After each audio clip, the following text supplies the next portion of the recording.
ঈদ মোবারক। ঈদের শুভেচ্ছা সবাইকে এবং আমন্ত্রণ আমাদের 7 দিনব্যাপী প্রতিদিনের এই আয়োজনে। প্রিয় দর্শক, আমাদের এই আয়োজনে আমরা চেষ্টা করছি ঈদের যে আনন্দ রয়েছে সেই আনন্দটা আপনাদের প্রিয় তারকাদের সাথে আড্ডায় আরও একটু বাড়িয়ে দিতে এবং তাদের ঈদের আনন্দকে আপনাদের সাথে শেয়ার করতে। আমি শান্তা জাহান হাজির হয়ে গেছি চ্যানেল 9-এর পর্দায় আমাদের ঈদ উৎসবের 7 দিনব্যাপী আয়োজন Emami 7 oils in 1 double conditioning shampoo presents আজকের ঈদ স্টারে। চুলের যত্নে নো টেনশন, 7 অয়েলস ইন 1 নিয়ে এলো নতুন ডাবল কন্ডিশনিং শ্যাম্পু। 7টি ন্যাচারাল ও এক্সোটিক ইনগ্রেডিয়েন্টস চুল শুধু পরিষ্কারই করে না, দেয় ডাবল কন্ডিশনিং। পারফেক্ট চুলের জন্য 7 oils in 1 double conditioning shampoo. চুলের যত্নে নো টেনশন, 7 অয়েলস ইন 1 নিয়ে এলো নতুন ডাবল কন্ডিশনিং শ্যাম্পু। 7টি ন্যাচারাল ও এক্সোটিক ইনগ্রেডিয়েন্টস চুল শুধু পরিষ্কারই করে না, দেয় ডাবল কন্ডিশনিং। পারফেক্ট চুলের জন্য 7 oils in 1 double conditioning shampoo. আমি শান্তা জাহান আপনাদের জন্য আজ যাকে নিয়ে হাজির হয়ে গেছি, তার পার্সোনালিটিতে আমি আসলে অনেক বেশি মুগ্ধ হই। সেটা যদি অভিনয়ের ক্ষেত্রে বলেন তাহলে একটু জেলাস হই যে এত সুন্দর অভিনয় কী করে, যে কোনো চরিত্রে কীভাবে নিজেকে এতটা মানিয়ে নেয়। আর সর্বশেষ তার নীলপদ্ম দেখার পরে মনে হয়েছে যে না, আসলে তার কাছ থেকে শেখার অনেক কিছু রয়েছে। এতক্ষণে নিশ্চয়ই আপনারা ক্লিয়ার হয়ে গেছেন। চলুন পরিচিত হয়ে নিই আমাদের সেই নীলপদ্মের সাথে। আমাদের প্রিয় রুনা খান রয়েছে আজ আমার সাথে আড্ডায়। অনেক অনেক শুভেচ্ছা, ঈদ মোবারক। অনেক অনেক ধন্যবাদ, ঈদ মোবারক। কেমন আছো আপু? আমি খুব ভালো আছি, তুমি কেমন আছো? আমি খুবই ভালো আছি এবং তোমার সম্পর্কে যখন বলতে যাই এত কিছু বলতে হয়, আমার মনে হয় যে ওগুলো সব পুরাতন হয়ে গেছে। এখন নীল পদ্মটাও হচ্ছে তোমার নামের সাথে একটা বিশেষণ। এত কিছু বলো না, লজ্জা পেয়ে যাই। স্বাগত জানালেই হয়। তবে ধন্যবাদ, এত সুন্দর করে স্বাগত জানিয়েছো, ধন্যবাদ। Sweet of you. যেহেতু ঈদের সময়টা খুবই স্পেশাল যায় আমাদের, পরিবার পরিজন সবাইকে নিয়ে আমরা অনেক প্ল্যান করি। তোমার ঈদ কেমন কাটছে? ভালো। ঈদ তো আসলে পরিবার সাথে কাটানোটাই, মানে আমরা যে যেখানে থাকি সবাই সবার সারা বছরের যত কর্মব্যস্ততাই থাকি না কেন, ঈদের সময়টা পরিবারের সাথে। আমারও তাই হতো সবসময়ই, এবারও তাই হচ্ছে। তবে এবারের একটা বিষয় আমার জন্য আসলে বিশেষ, কারণ এই ঈদে আমি প্রথম বাবাকে ছাড়া ঈদ করতে যাচ্ছি আমরা। তো হ্যাঁ, ঈদের মতো এসেছে, অনেক প্ল্যান আছে, কিন্তু ওই যে সবচেয়ে বড় একটা অপূর্ণতা। হ্যাঁ, এটা তো আসলে কি বলবো, আমি জীবনেরই অংশ। সবই থাকে, সবই চলে, শুধু মানুষ থাকে না। একসময় আমরাও থাকবো না। মানে ঈদের আয়োজন, ঈদের অনুষ্ঠান খুবই আনন্দ উচ্ছ্বাসের গল্প হবার কথা, কিন্তু আমি আসলে যে সময়টার মধ্য দিয়ে যাচ্ছি তাতে করে আমার জীবনের সবচাইতে গুরুত্বপূর্ণ অংশের কথা তো আসবেই। ডেফিনেটলি। এবং আমার কিন্তু লাস্ট ইয়ারের বাবা দিবসের কথা মনে আছে, যে সময়টাতে আমরা আঙ্কেলকে সহ একসাথে সবাই মিলে বাবা দিবসটাকে উদযাপন করেছি। আঙ্কেলের হাতে সম্মাননা তুলে দেওয়া হলো এবং তখনই কিন্তু আঙ্কেল বেশ অসুস্থ ছিলেন সেই সময়টাতে। তারপরেও উনি কষ্ট করে এসেছিলেন শুধুমাত্র ওই যে সন্তানের প্রাপ্তির যে একটা ভাগ বাবা মাদেরকেও দেয়া হয়, তাদেরকে যে সম্মাননা জানানো হয়, আমার মনে হয় যে শেষ সময়টাতে এসে আঙ্কেল সেটাকেও সুন্দরভাবে গ্রহণ করেছেন এবং সেই সম্মানটুকু আল্লাহ তাআলা তাকে দিয়েছেন। এটা অনেক বড় একটা ব্যাপার। আমরা মন খারাপ থাকার মাঝেও ভালো লাগাকে একটু বেছে নিই, যেহেতু আঙ্কেলের প্রসঙ্গে আসলে একটু ছোটোবেলার ঈদের গল্পে যেতে চাই।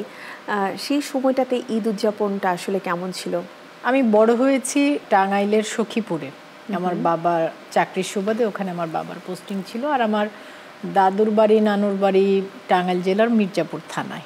আমার ছোটোবেলাটা আসলে খুব দারুণ কেটেছে। আমি সব সময় বলি যে ভীষণ সুখী একটা ছোটোবেলা।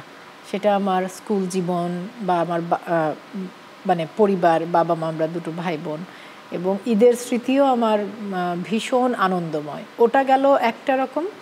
আর তারপর যদি কোনোবার আমরা সখীপুরে থাকতাম, ওখানে তো আমার স্কুলের সব বন্ধুরা আছে, তখন দেখা যেত যে সকালে সব বন্ধুরা একসাথে, আমরা 5টা বন্ধু ছিলাম খুবই ক্লোজ, তো 5 জনে মিলে সাজুগুজু করে বেরোতাম সারাদিন। আগে থেকে প্ল্যান থাকতো? হ্যাঁ হ্যাঁ, সারাদিন সবাই সবার বাড়িতে ভাই বোন এবং বন্ধুরা মিলে নতুন জামা কাপড় পরে ঘুরে বেড়ানো। হ্যাঁ, এমন ছিল, খুবই একটা আনন্দময় নির্ভার সুন্দর কিছু সময় তোমরা কাটিয়েছো। হ্যাঁ, মানে আমি আমার স্কুল জীবনটা আমি সবসময় বলি যে খুবই কোনো অঢেল প্রাচুর্য নেই, কোনো আধিক্য নেই, কোনো বিলাসিতা নেই, খুবই সুখী সচ্ছল একটা সুন্দর একটা পরিবার।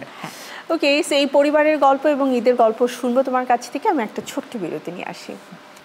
প্রিয় দর্শক, সময় হয়ে গেছে ছোট্ট একটি বিরতি নেবার। বিরতির পরে আবারও ফিরে আসছি আমাদের ঈদ উপলক্ষে বিশেষ আয়োজন Emami 7 oils in 1 double condition shampoo আয়োজিত আমাদের বিশেষ অনুষ্ঠান ঈদ স্টারে।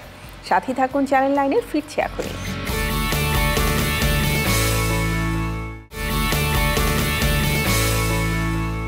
আমন্ত্রণ আরও একবার বিরতির পরে ঈদ উপলক্ষে আমাদের বিশেষ আয়োজন Emami 7 oils in 1 double condition shampoo আয়োজিত ঈদ স্টারে। রয়েছে আমার সাথে আমাদের তারকা রুনা খান, তার সাথে চলে যাচ্ছি ঈদের আড্ডায়। তোমার জীবন তো এখন অনেক রঙিন, এখনকার ঈদ কেমন? স্পেশালিটি অ্যাকচুয়ালি কী কী থাকে এখন ঈদে? ওই এখনো ঈদ মানে আমার কাছে ছুটি এবং পরিবারের সাথে সময় কাটানো। আমার ধারণা আমি যতদিন বেঁচে আছি এটাই থাকবে। তবে একটু পরিবর্তন হয়েছে, যেমন ছোটবেলায় তোমাকে বলছিলাম না যে ঈদের ছুটি মানে আমরা দাদুর বাড়ি নানুর বাড়িতে যেতাম, এবং আমাদের সকল বন্ধু বান্ধবদেরই তাই। কিন্তু আমার যেটা হয়েছে বিয়ের পর, আমার পরিবার হবার পর, আমার স্বামী সন্তান, দেখা যায় যে একটা ঈদে আমরা দেশে থাকি, আরেকটা ঈদের ছুটিতে যেহেতু আমার বর মেয়ে দুজনের ছুটিটা ও সময় মেলে, তো একটা ছুটিতে আমরা হয়তো দেশের বাইরে বেড়াতে যাই। ছুটিটা যেহেতু 3 জনের একসাথে হয়, এটা একটা ব্যাপার। আর একটা ব্যাপার হচ্ছে যে বড় হতে গিয়ে এখন অনেক উপহার দিতে হয়। অবশ্য উপহার অনেক পাইও, আমি অনেক উপহার পাই। আচ্ছা, সালামির প্রসঙ্গে আসি। বাবাকে যখন সালাম করতে তখন সালামিটা কেমন আসতো? আমাদের সময় তো আসলে 10 টাকা 20 টাকা অনেক টাকা ছিল। নতুন টাকা হলেও হ্যাঁ, নতুন পেতাম সব সময়। মানে আমাদের সময় বলতে আমি বোঝাতে চাইছি যে ওই যে আমার স্কুল 90s-এর যে সময়টা, 90s-এর সময়টা, হ্যাঁ হ্যাঁ, এবং তখন 20 টাকায় 10 প্লেট চটপটি পাওয়া যেত। হ্যাঁ হ্যাঁ, মানে তখন আমরা কত, ধরো 20 টাকার 2টা নোট দিল বা 10 টাকার 5টা নোট দিল, এমন আর কি। হ্যাঁ, এবং নতুন 10 টাকা। কখনো কখনো 100 টাকা পেতাম সালামি, এবং ওটাতেই আমরা মহা খুশি। আর শুধু সালামির ব্যাপারটা অবশ্য শুধু আব্বু আম্মু না, আমার বন্ধুর বাবা মারা, সরি বন্ধু, যে বললাম যে বন্ধুদের বাসায় যেতাম, সবার বাবা মা আন্টি আঙ্কেলরা আমাদের সালামি দিত। এবং আমাদের টিচাররা, আমি যে মফস্বলে বড় হয়েছি, তো আমরা যেহেতু 6 থেকে 10 পর্যন্ত একই স্কুলে, তো ঈদের দিন টিচারদের বাড়িতে যেতাম এবং আমাদের স্যাররাও আমাদেরকে, স্যার ম্যাডামরা আমাদেরকে সালামি দিত। আচ্ছা, ব্যাপারটাকে মানে অনেকটা এমন ছিল যে সালামি পাওয়ার লোভেই সবার বাসায় না, আমরা ঈদের দিন কি করবো, সাথে ছোট মানুষ তো, মানে 8, 9 ও সময়, আর কি মানে ওই ঈদের দিনে সবাই মিলে বেড়াবো একসাথে। আর আমি যে জায়গাটাতে বড় হয়েছি, জায়গাটা খুব সুন্দর। সুন্দর বলতে টাঙ্গাইল জেলার সখীপুর থানা, একটু পাহাড়ি এলাকা, লাল মাটি, শালবন, খুব সুন্দর জায়গা। ঈদের দিনে তো আরও অনেক মজার মজার ঘটনা হয়। মানে আমি আমার লাইফ থেকে যদি বলি যে ঈদের দিনে অনেক ছেলেরা আছে যে সারা বছর কথা বলবার জন্য অপেক্ষা করে, নর্মালি সুযোগ পায় না, কিন্তু ঈদের দিনে তারা ধরেই নেয় যে আজকে আমি একটু চিঠি দিব বা একটু ফুল দিব বা একটু কথা বলবো। এরকম ঘটনা তো নিশ্চয়ই আছে, কারণ রুনাপো এত সুন্দরী। না না, আমি মোটেও কোনো সুন্দরী না শান্তা, আমি খুবই সাধারণ চেহারার একটা মানুষ। হাসি কত সুন্দর তুমি জানো? Thank you. না না না, আমাকে সুন্দর মানে আমি একদম বিশ্বাস করে বলছি, আমি তো একেবারেই প্রথাগত সুন্দরী নই। আমি কালো রং, ছোট চোখের একটা মেয়ে।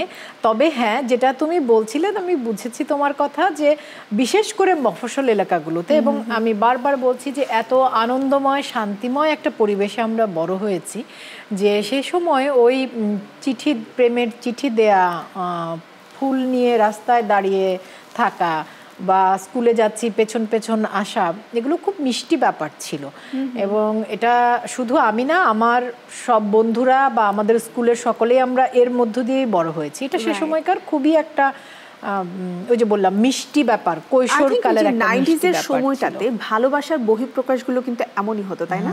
যে কেউ একজন স্কুলে যাচ্ছে, আমি দাঁড়িয়ে থেকে তাকে দেখছি, এটাতেই অনেক শান্তি। এবং আমাদের যেটা হয়েছে সখীপুরে, প্রথমে মানে আমাদের বাসা থেকে যাবার সময় বাজার পড়তো, তারপর বয়েজ স্কুল পার হয়ে গার্লস স্কুল। ও মাই গড, সুযোগটা মানে তোমারও দেখার সুযোগ ছিল আর ওদেরও দেখার সুযোগ ছিল। তবে আমাদের ওই সত্যি কথা বলতে, আমি 5টা বন্ধুর কথা বলছি না, আমাদের 5টা বন্ধুর ব্যাপারটা ছিল এরকম যে প্রতি বছর বার্ষিক পরীক্ষায় আমাদের সময় তো রোল নাম্বারের ব্যাপার ছিল, 1 থেকে 5 পর্যন্ত আমরা 5 জনই আছি ঘুরে ফিরে। মানে একবার ও মিতু ফার্স্ট হচ্ছে, একবার লিপি ফার্স্ট হচ্ছে, একবার মনি ফার্স্ট হচ্ছে, এরকম। কিন্তু আমরা আসলে খুব খুব সুন্দর একটা সময় কাটিয়েছি। আমি বারবারই বলছি, ভীষণ ভালোবাসাপূর্ণ একটা সময়।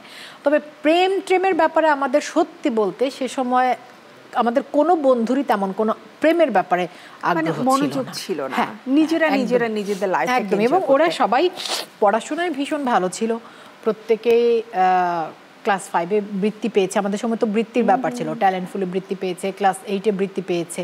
এবং আমরা 5টা বান্ধবী এসএসসিতে মানে 6-7টা করে স্টার মার্কস, লেটার মার্কস নিয়ে, মানে স্টার মার্কস নিয়ে পাস করেছি। আমার প্রত্যেকটা বান্ধবী, যে 5 জনের কথা বললাম। প্রেমের বিষয়ে যদি বলি, তোমরা মানে পড়াশোনা নিয়ে অনেক বেশি সিরিয়াস ছিলে, কিন্তু তোমাদেরকে তো ভালোবাসতো। তোমার ক্ষেত্রে প্রথম প্রেমের চিঠি একটু বলো প্লিজ আজকে। এগুলো ভালোবাসা না শান্তা, এগুলো হচ্ছে একটা মানে আমাদের, আমি বলি আনন্দ। হ্যাঁ, আমি বলি যে আমাদের দেশে ছোট শহরে মফস্বলে এগুলো হচ্ছে বেড়ে উঠবার। নাপু, এটা ঢাকা শহরেও হতো। মানে আমার মজার একটা বিষয় আমি শেয়ার করি। আমরা 3 বোন। তো তুমি যেটা বললে যে 95-96-এর কথা, আমি তো তখন একটু ছোট, বাট আমার যতদূর মনে পড়ে আমার বড় বোন তখন 8-9 এরকম পড়ে। তো ওর জন্য চিঠি কেউ যদি দেবে, ফুল দেবে, বা তখন অডিও ক্যাসেটের একটা ব্যাপার ছিল, তো আমি খেলতে থাকতাম, আমাকে হয়তো ডাকছে, ডেকে 2টা চকলেট দিচ্ছে, তারপরে সুন্দর করে একটা প্যাকেট দিয়ে বলছি এটা তোমার বড় বোনকে দিবে। মানে আমাকেই তারা মোটামুটি পিয়ন বানিয়ে দিত। সো আমার কাছে তো 2টো চকলেটই অনেক বড় ব্যাপার ছিল যে বাহ। আমার যে 5 বন্ধুর কথা বলছি, আমাদের প্রত্যেকেরই ছোট ভাই আছে, প্রত্যেকে। আমার একটা ভাই, সবার, শুধু রূপা ছিল একা, আমার একটা বান্ধবীর নাম রূপা। তো আমার ভাই তো বলতো যে তোর জন্য জীবনে যত বাদাম চকলেট পেয়েছি, হ্যাঁ, এগুলো অনেক ছোট ভাই বোনরা পায়। আর ওই যে যেটা তুমি বলছিলে, একই রকম চিত্র, প্রচুর প্রেমের চিঠি আমাদের, আমি বারবারই বলছি, সবার অনেক অনেক আনন্দের। এই আনন্দ ঘন মানে দিনগুলোর কথা আরও শুনতে চাই, কিন্তু আরেকটা বিরতি আমি নিয়ে আসি। প্রিয় দর্শক, আমরা চেষ্টা করছি ঈদের এই আড্ডায় আমাদের পুরনো অনেক স্মৃতিকে আপনাদের সামনে তুলে ধরতে। আমি ফিরে আসব এই আড্ডায় আমাদের আজকের তারকা রুনা খানের সাথে, কিন্তু তার আগে ছোট্ট একটা বিরতি নিয়ে নিচ্ছি ঈদ আয়োজনের আমাদের আজকের ঈদ স্টার থেকে। সাথে থাকুন চ্যানেল 9-এ।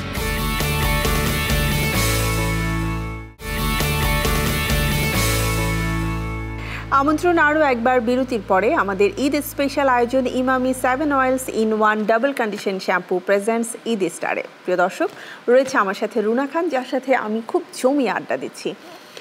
পুরোনো দিনের স্মৃতিগুলো আসলে খুবই আনন্দের হয়, কিন্তু নতুন সময়টাও তো আমাদের অনেক আলোকোজ্জ্বল, ঝলমলে, চারপাশে অনেক তারকার ভিড়ে আমরা নিজেরাও নিজেদেরকে উজ্জ্বল করে তুলবার চেষ্টা করি।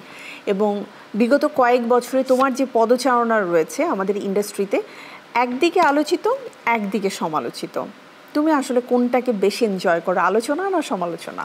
আমি আমার কাজটাকে এনজয় করি। এই সময়টাতে যে মানে নিউজগুলো হয়, ঠিক আছে, লাইক তুমি যেটাকে কাজ হিসেবে মানে গ্রহণ করছো, তোমার র্যাম্পে হাঁটা থেকে নিয়ে শুরু করে একটা ফটোশ্যুট থেকে নিয়ে শুরু করে, বিকজ এর আগেও আমরা এই বিষয়গুলো নিয়ে কথা বলেছি যে একটা শ্যুট করলেও সেটা কিন্তু তুমি একটা ম্যাগাজিনের শ্যুট, কভার শ্যুটের জন্যই হয়তো শ্যুট করছো, বা যে কোনো একটা ব্র্যান্ডকে প্রমোট করার জন্য শ্যুট করছো, বাট সেই ব্র্যান্ডের নাম বা কাজটাকে ছাপিয়ে ওই শ্যুটে তোমার পোশাক বা তোমার লুকস নিয়ে অনেক বেশি, মানে আমি বলবো নিউজের একদম হেডলাইন থেকে নিয়ে শুরু করে ভেতরের সব কথাই হচ্ছে। এটা নিয়ে কি তোমার কখনো আক্ষেপ হয় যে কেন ওরা আমার কাজটাকে ফোকাস করে না? আমি আসলে জিনিসটাকে একদমই এভাবে দেখি শান্তা, যে যেটা টেকার সেটা টিকবে। আর আমাদের এখানে পেশাদারিত্বের ভীষণ অভাব আছে, ভীষণ অভাব সকল ক্ষেত্রেই। আমি বড় জোর আশা করতে পারি যে একসময় আমরা পেশাদার আচরণ করতে শিখব, এছাড়া আর নীলপদ্মের ব্যাপারে একটু আসতে চাই। একদমই ভিন্ন রকম একটা চরিত্র, যদিও আমরা জানি রুনা খান অত্যন্ত শক্তিমান একজন অভিনেত্রী। আমি অভিনেতা বলবো, আসলে অভিনেত্রী না, তাহলে বোধহয় জেন্ডার মানে আলাদা করে ফেলা হয়। তো সেই জায়গা থেকে নীলপদ্ম তো অনেক চ্যালেঞ্জিং ছিল এবং বাংলাদেশ ফিল্ম ফেস্টিভ্যালে এটার প্রিমিয়ার হলো। ওভারঅল মানে কাজের রেসপন্সটা কেমন পেয়েছো? খুব ভালো রেসপন্স পেয়েছি, মানে যারা দর্শক তাদের কাছ থেকে, যারা ক্রিটিক তাদের কাছ থেকেও।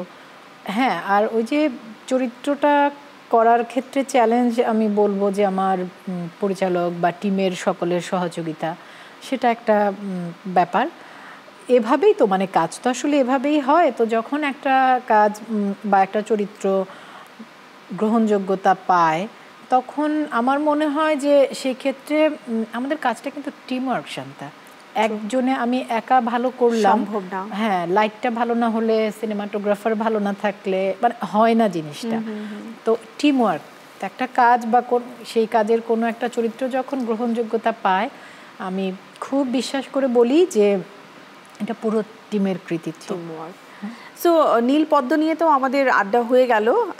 এই আড্ডা আসলে আরও অনেক বিস্তর হবে যদি শুধুমাত্র একটা চলচ্চিত্র নিয়ে গল্প হয়। তোমার হাতে অলরেডি আমাদের বোর্ড আছে ইয়েস অ্যান্ড নো এর, এবং সামনে কিছু তুমি দেখতে পাচ্ছ ছোট ছোট টোকেন রাখা আছে, এগুলো আমরা পরে খেলবো। বাট আপাতত হ্যাঁ এবং না দিয়ে আমাদের আজকের আয়োজনের এই পার্টটাকে আমরা সাজাতে চাই, যেখানে তোমার জন্য বেশ কিছু প্রশ্ন থাকবে। তুমি হ্যাঁ এবং না দিয়ে উত্তর দিবে, আর যদি কিছু এক্সপ্লেইন করতে হয় আমরা ছোট করে শুনবো। ওকে? আচ্ছা। বিয়ের আগে ভালো ছিলে নাকি এখন?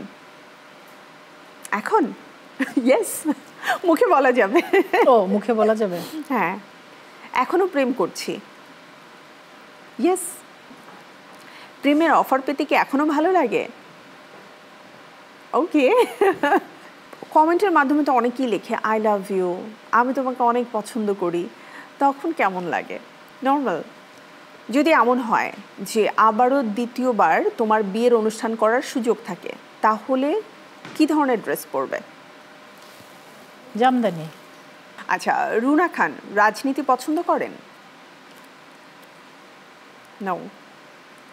এটা খুবই আমি বলবো ইম্পর্টেন্ট একটা কোয়েশ্চেন, বিকজ এটার উত্তর থেকে অ্যাকচুয়ালি যারা নতুন আছে তারাও অনেক কিছু জেনে যাবেন।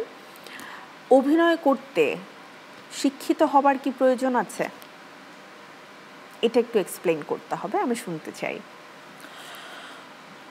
যে কোনো শিল্প সত্তা, নাচ, গান, অভিনয়, এটি মূলত একটি প্রকৃতি প্রদত্ত ব্যাপার, পেন্টিং। তবে সেই কাজটা চর্চার মধ্য দিয়ে আরও সুন্দর হয় এবং ঠিকঠাক জায়গায় যায়, এবং তারাই আসলে শিল্পী হিসেবে সমাদৃত হতে পারেন যারা চর্চার মধ্য দিয়ে নিজেকে আরও উন্নত করার চেষ্টা করেন। ওই চর্চাটাই হচ্ছে শিক্ষা। শিক্ষা মানে পুঁথিগত বিদ্যাই শিক্ষা নয়। তো হ্যাঁ, অভিনেতা হবার জন্য, চিত্রশিল্পী হবার জন্য সেটা এমন নয় যে শুধু বই পড়েই শিক্ষিত হতে হবে। স্বশিক্ষিতটা ভীষণ গুরুত্বপূর্ণ ব্যাপার, পারিবারিক শিক্ষা গুরুত্বপূর্ণ ব্যাপার। তবে শুধু সত্যি বলতে আমি মনে করি শিল্পী না, জীবনের যে কোনো ক্ষেত্রে শিক্ষা, পারিবারিক শিক্ষা, স্বশিক্ষা, সুশিক্ষা অপরিহার্য। চমৎকার একটা উত্তর তুমি দিয়েছো রুনাপো। সো আমাদের সামনে একটা বাটি রয়েছে যেখানে বেশ কিছু টোকেন রয়েছে তোমার জন্য, বাট বেশ কিছু তুলবো না, আমরা একটা টোকেনে তুলবো এবং দেখবো এই একটা টোকেনে তোমার ভাগ্যে কি আছে। আচ্ছা, এসব তো বড় মুশকিল। একটু কঠিন, বাট আমি তুলবো না। হ্যাঁ, একটাই। সেটা আমি কিন্তু চশমা ছাড়া চোখে দেখি না। যে কথা কখনো বলা হয়নি বোধহয়, এরকম কিছু? হ্যাঁ, অনেক কথাই আমরা কখনো অন স্ক্রিনে বলি না। সেটা পরিবারের জন্য হতে পারে, দর্শকদের জন্য হতে পারে, নিজের মনের কোনো অব্যক্ত কথা হতে পারে। না, যেটা বলা হয়নি সেটা বলে ফেললে তো বলা হয়ে গেল, ওটা না বলে। আচ্ছা, বলে ফেলো প্লিজ। দর্শকদের জন্য? দর্শকদের জন্য ভালোবাসা। তাহলে ওটাই দর্শকদেরকে সুন্দর করে বলো। দর্শকদের জন্য ভালোবাসা সব সময়, সব সময় ছিল, সব সময় আছে, সব সময় থাকবে আপনাদের জন্য ভালোবাসা। এবং দর্শকদের ভালোবাসাতেই তো রুনা খান। আমার মনে হয় যে এটা আসলে তো আমরা শুনতে পেলাম না পুরোপুরি উত্তরটা, একটু আমরা পাশ কাটিয়ে যেতে হলো। এক কাজ করি, একটা ছোট্ট বিরতি নিয়ে আসি, তারপরে না হয় আবারও যাবো দু একটা টোকেনে। আমি একটু চাই এক্সাইটিং কোনো কিছু একটা ঘটুক। ছোট্ট একটা বিরতি নিয়ে আসি। প্রিয় দর্শক, আরও একটি বিরতির সময় হয়ে গেছে। বিরতির পরে আবারও ফিরে আসছি আমাদের ঈদ আয়োজন Emami 7 oils in 1 double condition shampoo presents Eid স্টারে। সাথে থাকুন, চ্যানেল 9-এর ফিরবো এখনই।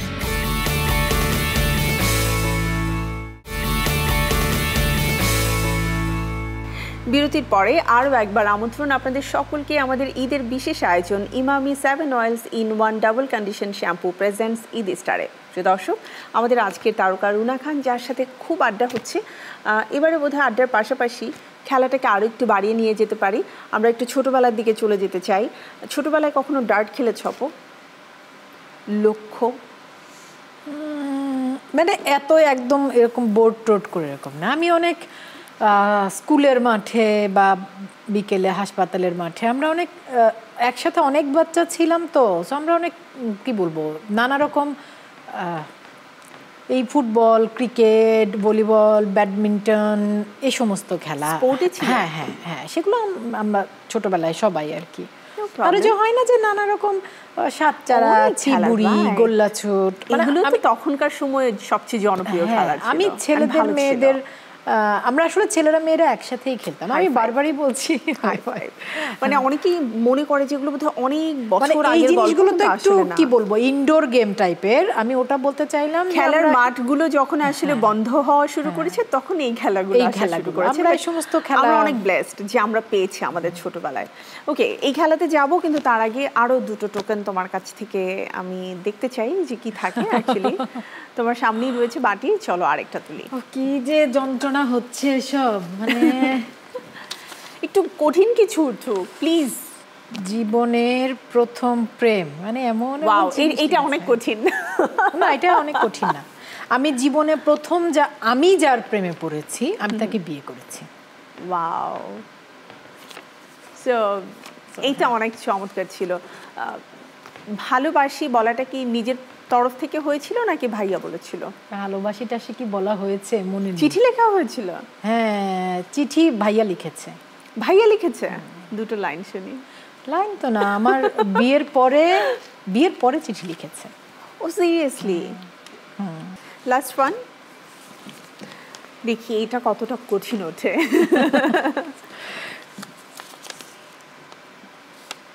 সুন্দরের সংজ্ঞা কি? এ ব্যাপারে আমি বলি আমার অভিজ্ঞতা থেকে।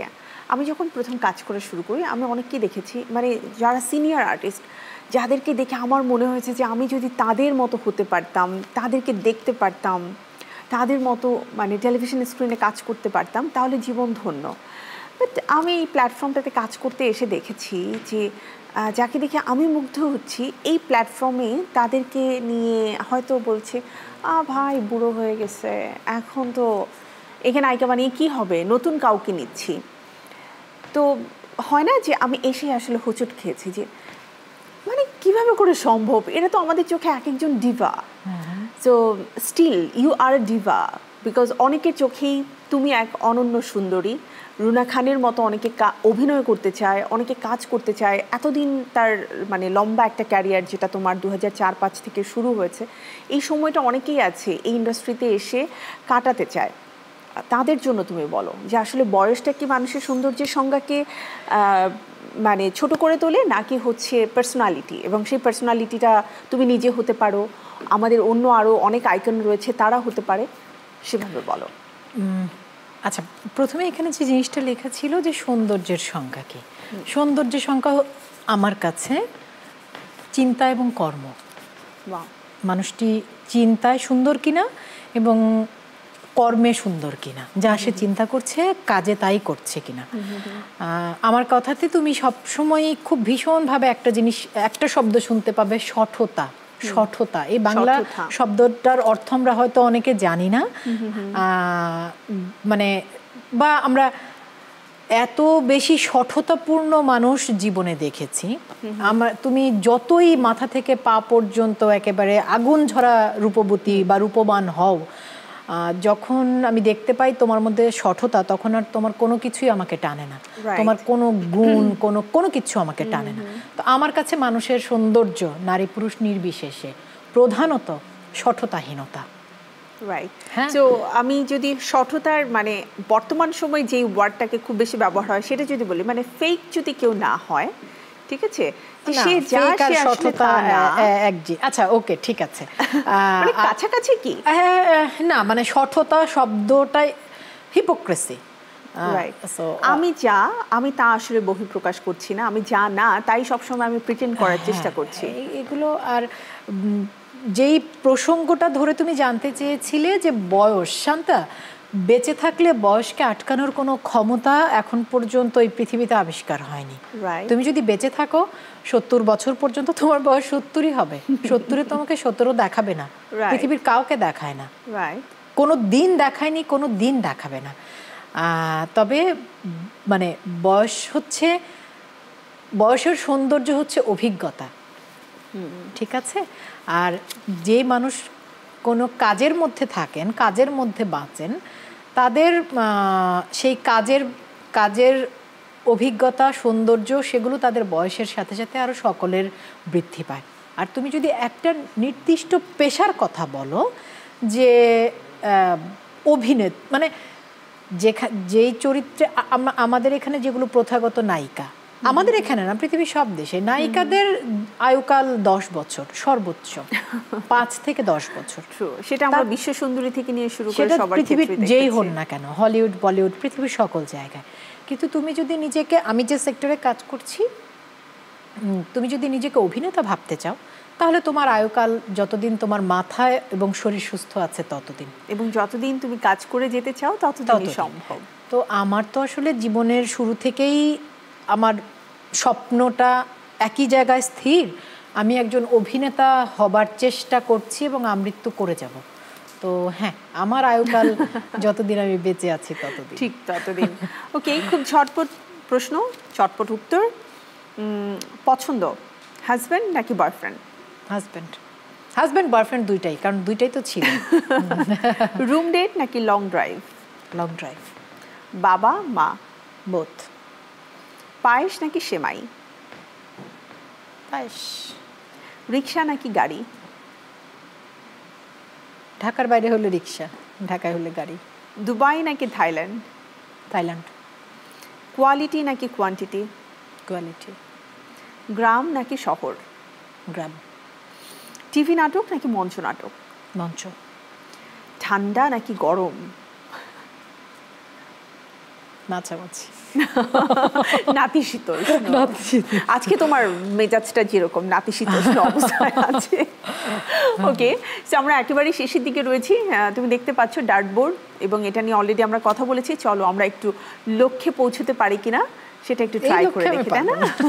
Let's try. কি করতে হবে এটা? তুমি বসে থেকে খুব আরাম করে তোমার লক্ষ্যটাকে স্থির করবে, এবং এখানে তো তুমি দেখতে পাচ্ছ বিভিন্ন নাম্বার আছে, সো সেই অনুযায়ী আরেকটু বলে নেই, এটাতে তুমি যদি খুব ভালো একটা স্কোর করতে পারো, আমাদের এই 7 দিনব্যাপী আয়োজনে যে তারকা সবচেয়ে বেশি পয়েন্ট তুলবে তার বাসায় কিন্তু ইমামির পক্ষ থেকে চমৎকার একটা গিফট হ্যাম্পার অন্য কারো বাসায় যাবে, আমার বাসায় যাবে না। আরেকটু আরেকটু লাগলোই না।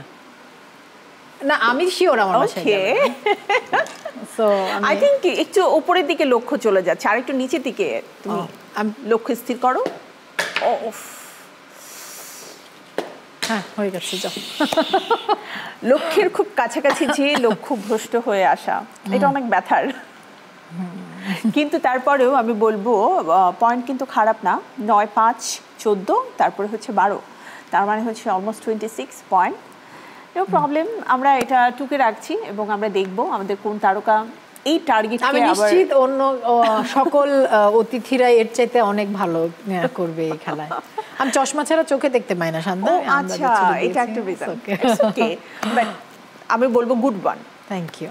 সো থ্যাংক ইউ রুনা আপু, খুব আড্ডা হলো, কথা হলো। ঈদের আনন্দ, বাবা হারানোর বেদনা, পুরনো দিনের কিছু স্মৃতিচারণ, সব কিছু মিলিয়ে আড্ডাটা আসলে বরাবরের মতোই সুন্দর। সান্ত্বনা দেওয়ার ভাষা নেই, কারণ এর মধ্যে দিয়ে আমার নিজেকেও যেতে হয়, কিন্তু একটা কথাই বলবো, জীবন তো বহমান নদী, আমাদেরকে তো এগিয়ে যেতেই হবে, চলতেই হবে পথে। তুমি অনেক ভালো থাকো আপু, এবং সবসময় ভালো কাজের মধ্য দিয়ে আমাদের মাঝে বেঁচে থাকো রুনা খান হয়ে, এই প্রত্যাশা থাকবে। Thank you. দর্শকদেরকে ভালোবাসা, ঈদ মোবারক। প্রিয় দর্শক, আমাদের আজকের আড্ডার সময় এখানেই শেষ করতে হচ্ছে। আপনাদের নিশ্চয়ই ভালো লেগেছে। ঈদের 7 দিন ব্যাপী এই বিশেষ আয়োজনে আমরা প্রতিদিনই চেষ্টা করছি আপনাদের জন্য প্রিয় তারকাদের নিয়ে হাজির হয়ে যেতে। সেই ধারাবাহিকতা থাকবে, আর এজন্য আপনাদেরকে থাকতে হবে আমাদের সাথে, চোখ রাখতে হবে চ্যানেল 9-এ, দেখতে হবে আমাদের অনুষ্ঠান Emami 7 oils in 1 double condition shampoo presents Eid star. আজকের মতো বিদায় নিচ্ছি। সবাই ভালো থাকুন, সুস্থ থাকুন। বিদায়, ঈদ মোবারক।